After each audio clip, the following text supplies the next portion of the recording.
ফজরের আজান শেষ হয়ে গিয়েছে। আলহামদুলিল্লাহ, ফজরের নামাজ আদায় করে আজ আমরা বেরিয়ে পড়েছি আমাদের নতুন গল্পের সন্ধানে। আজকের গল্পটা একটু বিশেষ। আজ আমরা আপনাদের সঙ্গে শেয়ার করব মুন্সিগঞ্জের ঐতিহ্য, সংস্কৃতি আর বিখ্যাত সব খাবারের গল্প। ফজরের কাছাকাছি সময়ে আমরা রওনা দিয়ে দিয়েছি। চারপাশে তখনও বেশ শান্ত, ভোরের নির্মল বাতাস আর নতুন দিনের অনুভূতি। তাহলে চলুন বন্ধুরা, আর দেরি না করে আমাদের সঙ্গে সামনে এগিয়ে যাই। মুন্সিগঞ্জের পথে পথে ঘুরে আজকের গল্পগুলো আপনাদের সঙ্গে শেয়ার করি। দেখি এই জেলার ঐতিহ্য খাবারের মধ্যে লুকিয়ে থাকা কত সুন্দর গল্প আমাদের জন্য অপেক্ষা করছে। আমাদের যাত্রার শুরুতেই প্রথমে আমরা আমাদের প্রথম টিম মেম্বার মাহমুদুল হাসান পলাশকে পিক করি। তারপর সেখান থেকে রওনা দিয়ে চলে যাই খিলক্ষেত ফ্লাইওভারের নিচে। সেখানে আমাদের সঙ্গে যোগ দেয় আমাদের দ্বিতীয় ট্যুর মেম্বার তানভীর হোসেন সাগর। তার সঙ্গে দেখা করার কিছুক্ষণ পর আমরা রওনা দিই আমাদের পরবর্তী গন্তব্যে।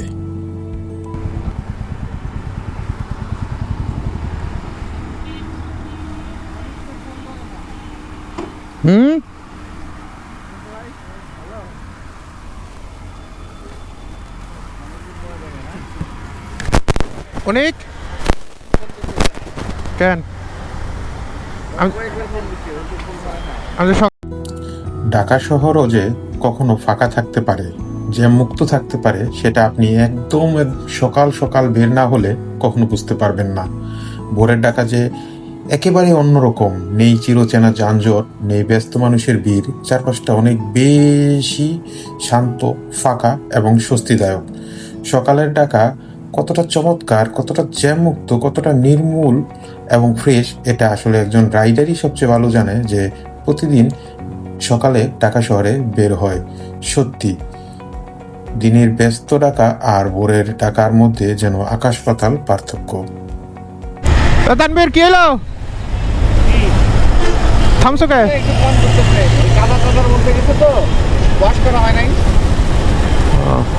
ব্রেক কম ধরতেছে।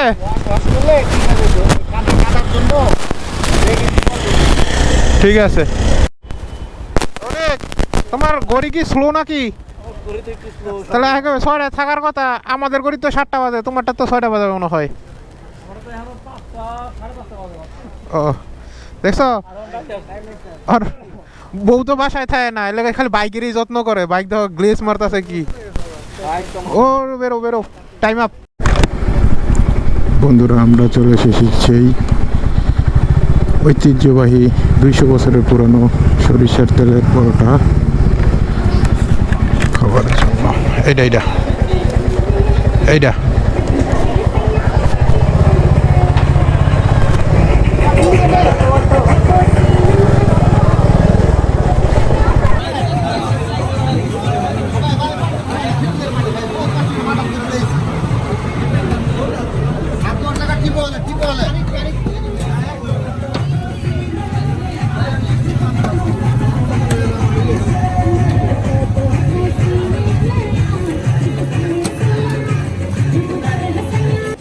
নাম্বার সিরিয়াল পেয়েছি।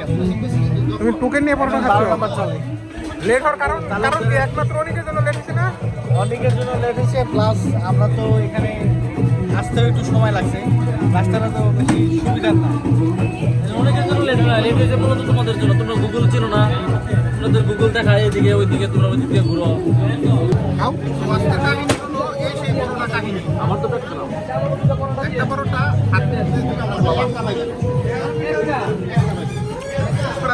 সাইজটা দিক করে দাও, অনেক গরম। তো আজকে কাহিনী বন্ধু, এটা এই হলো সেই কাহিনী, যে কাহিনীর জন্য এত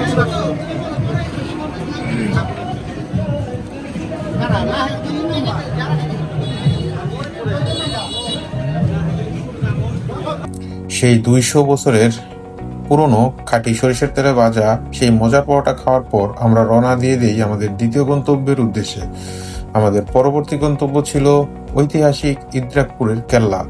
সকালে নাস্তা শেষ করে এবার শুরু হলো ইতিহাসের পথে আমাদের নতুন যাত্রা। আমরা এসেছিলাম সেই সদর থেকে আসার পর আমরা এখানে জানতে পারি যে আজকে ডিসি মহোদয় সাহেব আসবে। আজকে দর্শনার্থীদের প্রবেশ সীমিত করা হয়েছে, তো আমরা স্পেস পাইনি সেখানে ঢোকার জন্য। তো আমরা যাচ্ছি এখন আমাদের দ্বিতীয় গন্তব্য বাবা আদম মসজিদ। তো বন্ধুরা সাথে থাকুন, দেখা হবে আমাদের নেক্সট ডেস্টিনেশনে। এরপর আমরা চলে যাই মুন্সিগঞ্জের অন্যতম ঐতিহাসিক স্থাপনা বাবা আদম মসজিদে। প্রাচীন এই মসজিদটি শুধু একটি ধর্মীয় স্থাপনা নয়, এর সঙ্গে জড়িয়ে আছে মুন্সিগঞ্জের ইতিহাস ঐতিহ্যের এক গুরুত্বপূর্ণ অধ্যায়। মসজিদের প্রাচীন স্থাপনা, নকশা এবং চারপাশের পরিবেশ আমাদের নিয়ে যায় বহু বছর আগের এক সময়ে। ইতিহাস আর ঐতিহ্যের এই নির্দেশনাটির কাছ থেকে দেখার অনুভূতিটা ছিল আমাদের আজকের ভ্রমণের অন্যতম সুন্দর অভিজ্ঞতা। এই সেই সোনারং জোড়ামঠ, মুন্সিগঞ্জের এক দর্শনীয় স্থান, যা কিনা হাজারো বছর পুরনো ঐতিহ্য বহন করে আসছে।